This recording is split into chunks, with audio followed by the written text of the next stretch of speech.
Hello everyone, my name is Lavanya Nicola. I welcome you all to this session that we have put together to celebrate the International Day of Conservation of Mangrove Ecosystem.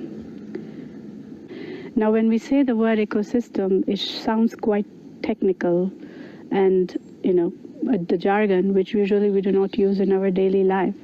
But believe it or not, we are all part of it. The term ecosystem is just coexistence of living organisms, microbes and living systems, plants, and whatever is living being, which coexist along with us on this earth and environment. But we do know that as human beings, we have the greatest powers within us, and we are the most mobile, most intelligent Homo sapiens on earth compared to the other living organisms. And today, this whole understanding of ecosystem is become more a reality for us. And it is very, very important to understand where we exist, how we are living, and how far we as human beings impact this entire system and environment around us. And most important in the current times, especially the whole reality and situations that we have gone through in this particular year, 2020 itself, I think it has brought us more closer to really introspect and interact with everything around us, to retrospect. Yeah. And on this particular day, perhaps we can take a few minutes, first of all, to realize what is the system, what is our environment. Secondly, to accept the effect we cause on it. And third, hopefully, each of us makes slight changes in our life so that there is still hope for the future environment. First of all, to understand the system. When we call about the ecosystem, most of the time we talk about plants, animals coexisting. But one of the biggest micro living organisms that exist are us, we human beings. And let us face the reality, how we have impacted our entire environment, communities and societies for certain choices that we have made, where we have crossed our boundaries. We have interfaced into the boundaries of others. For example, if we want to build houses, we cut trees. So we change the ecosystem there. It would be different in parallel if we plant 100 more trees somewhere else so that the ecosystem stays still in balance, but most of the time we don't. Yeah, so that has an impact on why today the climate issue, the whole forestation and this ecosystem, and to kind of create a better environment, better climate. And we're seeing that the ecosystem is nothing but the echo of our habits, which are reflecting back to us today. The second aspect is to accept.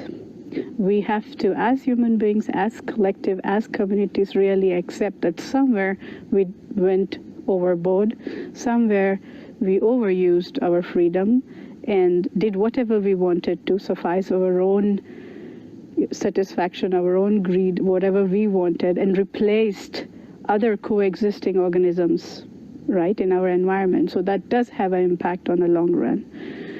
And that is something we have to accept. Yeah. And the third is to bring the final changes. But change always does not only reflect on the summit, global summits and politicians or activists.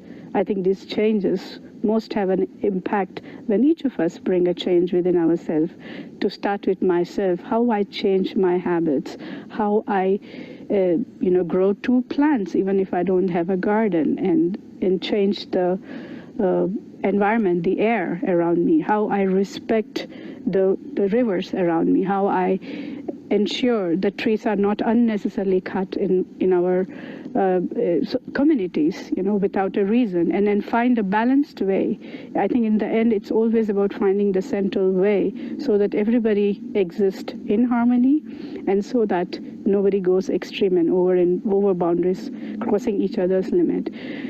Corona, the impeccable virus in this point, is certainly teaching us, something very strong, messages sending to us while we are still many places being in lockdown, that that in just the short span of 2-3 months where public transportation stopped, the impact it created on the air, so much that we were running around to relate to our lives and in our, trying to meet our deadlines and all, how we could, using the transportation or running around and using services which we probably don't need it, but we try to use anyway because they're out there. However, in this period of when we were stopped to use that and we were asked to stay back, the earth could finally breathe.